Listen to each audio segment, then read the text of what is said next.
Hello everyone, welcome in English spoken class by Aman Dubey. So today we are learning about the adverbs of frequency. Adverbs of frequency means ऐसे adverbs जो लगातार समय समय पर इस्तेमाल किए जाते हैं, जैसे कि always, usually, generally, often, sometimes, seldom, rarely, never. मतलब ये टाइम को शो करते हैं, ठीक है, कि कोई चीज होती है तो कितनी बार होती है, ठीक है। जैसे कि अब अगर हम लोग बात करते हैं ऑलवेज की, ऑलवेज का मतलब होता है हमेशा, ओके। ऑलवेज का मतलब होता है हमेशा, लेकिन नेवर का मतलब होता है कभी नहीं, यानी नेवर मतलब होता है कभी नहीं। तो आपके इसी से ही समझ में आया होगा कि फ्रीक्वेंसी मतलब कोई भी चीज होती है तो कितनी बार होती है। ये हमेशा, ऑलवेज का मतलब होता है हमेशा, और नेवर का मतलब होता है कभी नहीं। और यूजुअली, जनरली का मतलब होता है आमतौर पर, ओके। आमतौर पर, या हम लोग प्राय या सामान्यतः भी कह सकते हैं, आमतौर पर, ओके। और ऑफन का मतलब होता है अक्सर, ओके। अक्सर हम कह सकते हैं या हम लोग कह सकते हैं ज्यादातर, ठीक है। तो कोई भी चीज होती है तो कब होती है, ज्यादातर होती है। और समटाइम्स का मतलब होता है कभी कभी, ओके, कभी कभी, यानी कि चांस कम हो गए। और सेल्डम मतलब होता है कभी कभार, इसे भी हम लोग कभी कभी बोल सकते हैं, लेकिन कभी कभार का मतलब और कम चांसेस हो गए, कभी कभार।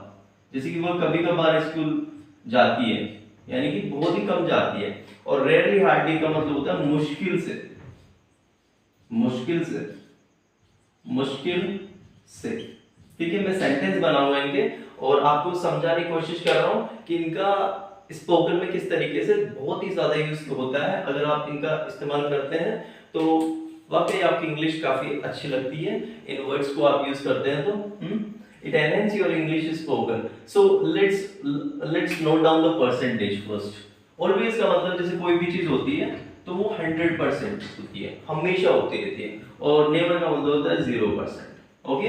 यूजुअली की बात करें तो ये 90% फ्रीक्वेंसी को शो करती है, और जनरली जो है वो 80%। हालांकि हिंदी में मीनिंग दोनों का आमतौर पर हो सकता है, ठीक है, सेम टू सेम मीनिंग, लेकिन यूजुअली एक वर्ड दे रखा है जो ज्यादातर जो चीजें घटनाएं होती है उनकी मात्रा, जो परसेंटेज है वो ज्यादा होती है, जबकि 80% जनरली की होती है, थोड़ा सा कम होता है। और ऑफन मतलब होता है अक्सर, यानी कि थोड़ा हम लोग इसको परसेंटेज कम दे सकते हैं, समटाइम्स को हम लोग 50% दे सकते हैं, ठीक है। मतलब कभी कभी होती है, ठीक है, वो कभी कभी स्कूल जाते हैं, मतलब कभी जाती है कभी नहीं जाती है, इसका मतलब 50% हो गया। सेल्डम यानी कभी कभार, ये इससे भी कम हो गया, मतलब इसको हम लोग कह सकते हैं अराउंड 30%, ओके। और रेयरली का मतलब होता है बिल्कुल 1-2%, ठीक है, 1 या 2%। सेल्डम को हम 30% ही देंगे, सेल्डम काफी कम होता है, सेल्डम को अराउंड 15% कह सकते हैं।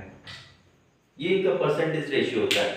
जैसे कि अगर मैं सेंटेंसेस की बात करूं, okay, if I talk about the sentence, वह हमेशा स्कूल जाता है, he always goes to school. जैसे कि यहां पर मैं लिखता हूं, ओके, लेट्स राइट हियर, वह हमेशा स्कूल जाता है, he always goes to school, okay, he always goes to school.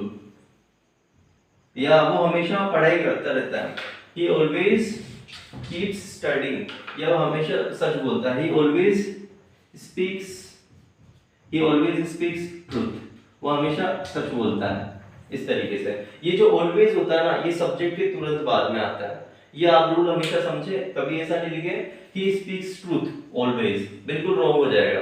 आपको हमेशा सब्जेक्ट के बाद में ऑलवेज लिखना होता है, ये ग्रामेटिकल रूल होता है। और ये जो ऑलवेज है ना, ये सब्जेक्ट के बाद आ सकता है, लेकिन अगर सब्जेक्ट के बाद अगर विल आ रखा है, ठीक है, वो हमेशा सच बोलेगा, he will always speak truth, इस तरीके से। तो ये हेल्पिंग वर्ब के बाद भी आ सकता है, लेकिन सब्जेक्ट के बाद आएगा अगर हेल्पिंग वर्ब नहीं है तो, ठीक है। ये जनरली नॉर्मल ट्रूथ होते हैं, ठीक है। So you need to learn all such grammatical rules, okay. He always speaks truth, तो always comes just after the subject when there is no helping verb. So usually वह आमतौर पर पढ़ाई करता रहता है, मैंने उसको देखा है। He usually studies, I saw him, या he generally studies, I saw him, मतलब थोड़ा कम चांसेस के लिए कह रहा है। Often मतलब अक्सर, मैं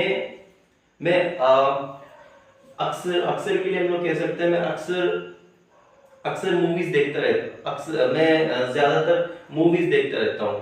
I often watch movies, I often watch movies, या मैं कभी कभी मूवीज देखता हूँ। I sometimes watch movies. ठीक है, समटाइम्स का भी एक रूल होता है, समटाइम्स आई वॉच मूवीज, यानी कि इस तरीके से हम लोग लिख सकते हैं, sometimes I watch movies. Okay, तो इस तरीके से जैसे समटाइम्स आई वॉच मूवीज, तो ये बिल्कुल एकदम करेक्ट है। मतलब समटाइम्स जो है वो सब्जेक्ट के पहले भी आ सकता है, या फिर हम ऐसे भी यूज कर सकते हैं, I sometimes, I sometimes watch movies.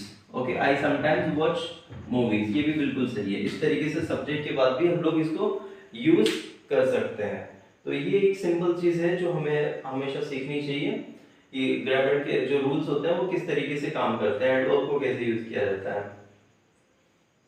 इसके अलावा सेल्डम की बात करें, सेल्डम का मतलब होता है बहुत ही कम। ठीक है, जैसे कि वह कभी कभार पढ़ाई करता है, ही सेल्डम स्टडीज, वो ज्यादातर खेलता रहता है, ही ऑफन स्टडीज, वो कभी कभार पढ़ाई करता है, ही सेल्डम स्टडीज, वो कभी नहीं पढ़ाई करता है, ही नेवर स्टडीज, वो कभी नहीं पढ़ाई करता, ही नेवर स्टडीज, वो हमेशा पढ़ता रहता है, ही ऑलवेज कीप्स स्टडीइंग, वो आमतौर पर मैंने उसको देखा है वो पढ़ाई करता है, ही यूजुअली स्टडीज या ही जनरली स्टडीज।